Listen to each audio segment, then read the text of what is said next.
we have a memory that is very short, particularly if you've gone through the challenges that you went through. It's very easy to forget. But Prof, because you remember, God will continue to remember you. A lot of us have been in awe of President Obasanjo, some of the things he did during his time.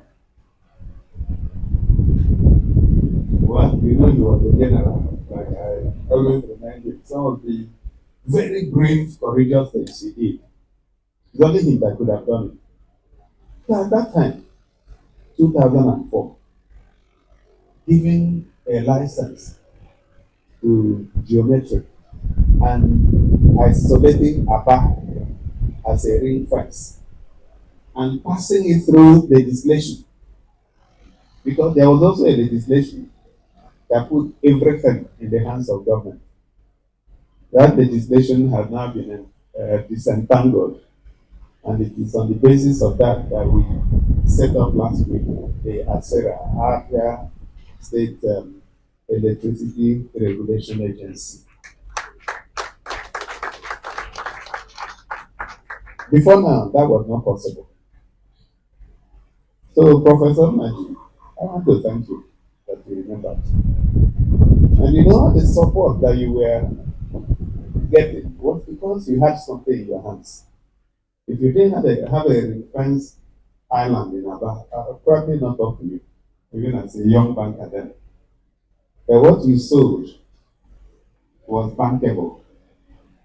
And that's why in 2010, I got the board of First Bank to approve $85 million for you, 2010. And that was just a few months before I left for Diamond Bank. And the bank refused to allow drawdown. And when you look at it, it was the right thing they did.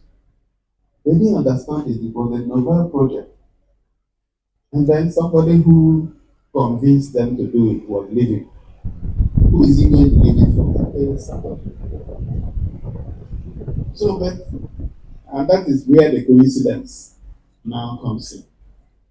By the time Professor Nadi came to me in 2010, he came because the then Diamond Bank, which was financing the transaction, had run into heavy wind, owing to headwind, owing to the global economic crisis of 2008 and 2009, and therefore could no longer fund the project. And so what we wanted to do then was to intervene and get the project completed.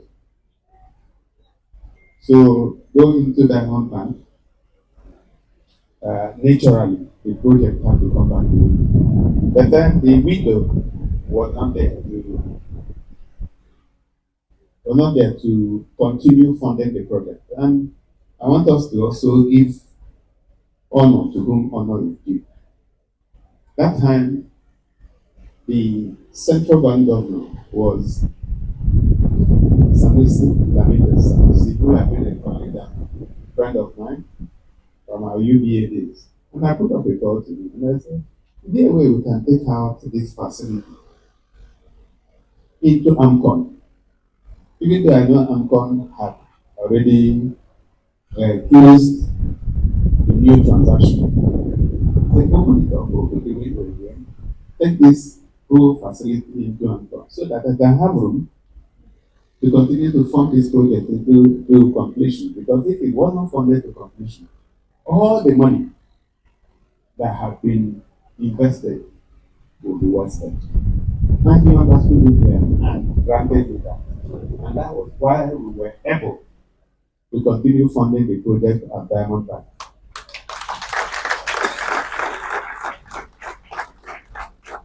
It is instructive to also note that by October 2014, everything that needed to be done for the project to start delivering power was ready. It's a 27-kilometer gas pipeline. I remember paying some $24 million to a company called OSL, and it was. So, and it was delivered. So, all the problems were man-made, as you said. They were man-made. But again, that's the way God wanted it. I remember an encounter with Professor Patton in 2012 or 2013. And I called him and I said, this facility that is in dollars can kill this transaction. I want to convert it to Naira. He said, no, no, no interest rate. No, no interest rate is more affordable than Naira interest rate. But I'm telling this story so because you asked about what quantum of this $800 million was funded locally. So he's right, it's actually about 70%. And interestingly, it's not $800 million because a chunk of it is in Naira. Okay, so just imagine, so without his consent, I was the one driving the project. So I converted, and the rate then was about 150, right? Well, 150, right? So we converted a lot of that dollars into Naira at 150. Even today, it's still at that's the value. So if you take it back to dollars, then you are in trouble. It will actually be more than $800 million if you take it back to dollars. So sometimes, you will find that I was not thinking of a 1,600 naira dollar. And I was sure that the way we were going, that exchange rate will continue to go up. So I was afraid that at 115, maybe in another year it will be 200, 300. But never did I ever imagine that we will get to 1,600. So that was also what God did at that time. Subsequently, he had to come and thank me for.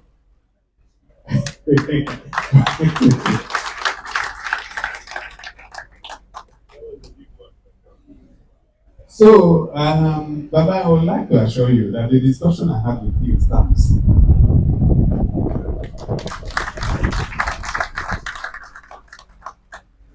The installed capacity of geometric today generation is 141 megawatts.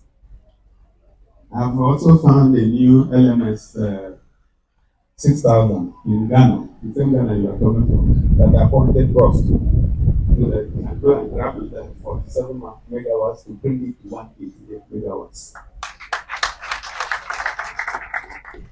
My estimation is that if everything works well, all the substations are, by the way, congratulations for commissioning one of the most important substations today in Obohia.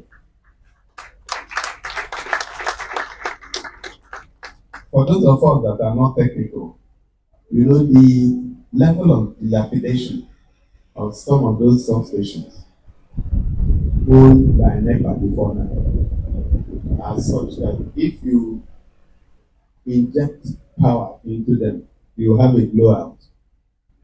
So what Prof and the team are doing is bringing in new 2 by 15 MVA, brand new, so that can withstand a force with which power lives here. Because it's not candlelight, that kind of thing that you used to have in the when they give you 1/4 current. So you need to be sure that the infrastructure is ready. My understanding is that there are about 9 substations, right? 11. Okay. So how many have we fixed now? They're already now. Okay, fantastic.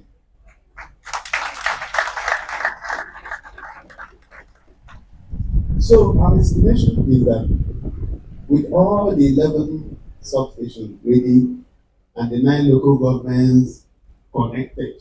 Somehow we have the problem of Upper West, which we are putting heads together to solve. Even if you put on everything, you will probably not need more than 2014. I know the number was about 85 megawatts, but let's even say 100 megawatts. So that means that we will have over 80 megawatts excess power from here. Ordinarily, what would happen is for that excess power to be injected into the national grid. But then with the regulation, our discussion is, will that 80 or 88 megawatts or any excess power into wire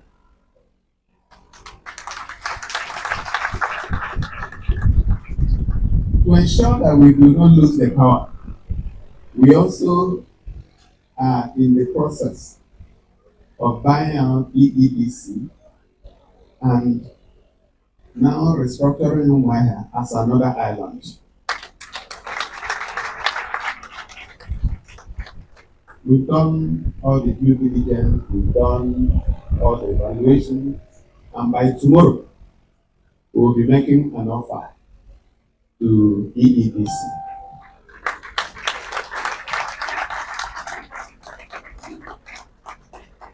So once we are in control, then excess power will go to Maya. And I was just thinking about it, Prof.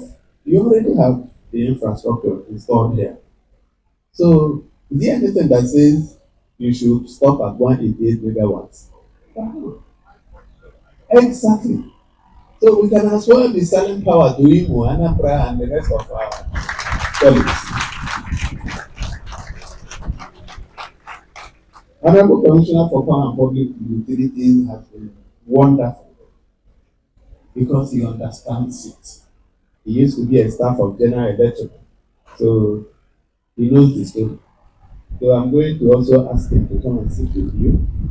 Because just like Baba said, if you don't have power, you cannot do anything. So our underdevelopment, our stored capacity, our inability to generate employment, to reduce poverty level, you can trace all of them to an epileptic power supply. And as a government, we are determined to solve that problem.